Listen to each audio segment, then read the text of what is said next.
아름다움을 추구하는 것은 인간의 본능이다. 자신의 개성과 이미지를 표현하고자 하는 인간의 욕망은 화장의 역사를 만들어냈다. 그리고 그 욕망은 끊임없이 진화하고 있다.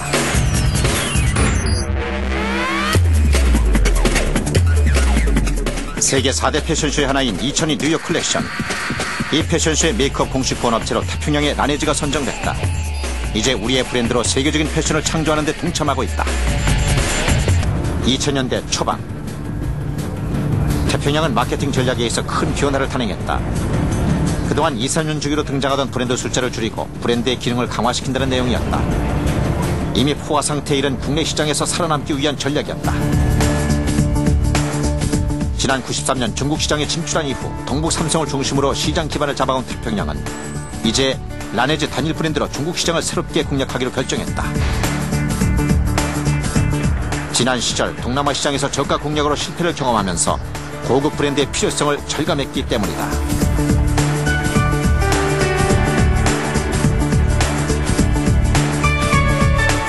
따라서 장기적으로 브랜드 파워를 높이기 위해서는 고급 이미지를 구축할 수 있는 백화점 유통망에 진입해야 한다는 결론이었다.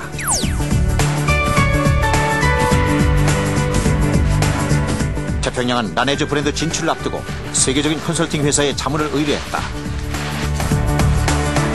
그러나 그들은 실패할 것이라는 부정적인 결과를 제시했다. 컨설팅 결과는 부정적이었지만 품질에 대한 자신감이 있었기에 태평양은 포기하지 않았다.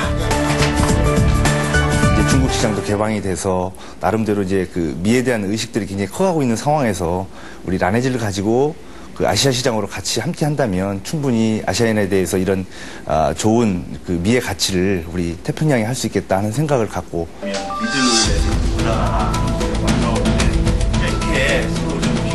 태평양은 곧바로 중국 시장 공략을 위한 방법 찾기에 나섰다. 중국 시장 현지 조사의 임무는 지영순에게 맡겨졌다.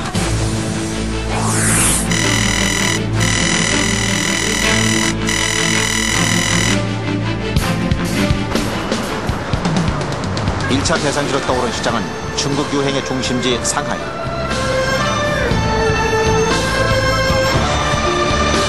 급성장하고 있는 중국 화장품 시장을 선점하기 위해 이미 이곳은 세계 유명 화장품 브랜드들이 치열한 경쟁을 벌이고 있는 적전지였다.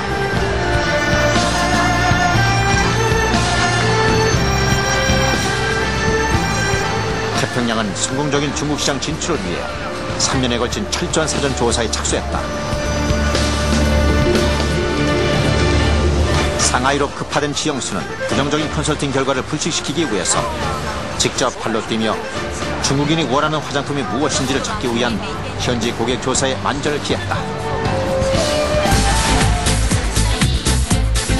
뿐만 아니라 3,500명에 이르는 현지 소비자를 대상으로 제품에 대한 사용감을 조사했다.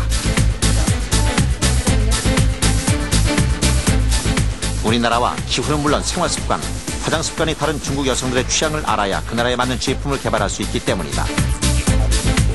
현지의 화장 문화를 고려하지 않는다면 결코 성공할 수 없다는 판단이었다.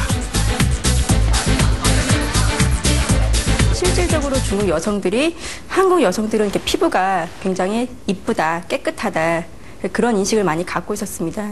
그 이유는 중국 여성들이 중국이 물 사정이 그렇게 좋지가 않았어요. 실질적으로 물을 이만큼 받아놓으면 맨 밑에 석회질이 이 정도로 가라앉을 정도로 물 상태가 좋지 않았기 때문에 물이 깨끗하다, 물이라는 컨셉에 대해서 굉장히 높은 관심을 갖고 있었습니다. 태평양은 꼼꼼한 중국 시장 조사를 바탕으로 라네즈 제품에 새로운 기술을 도입했다. 바로 물의 기능을 강화한 나노워터 시스템이었다.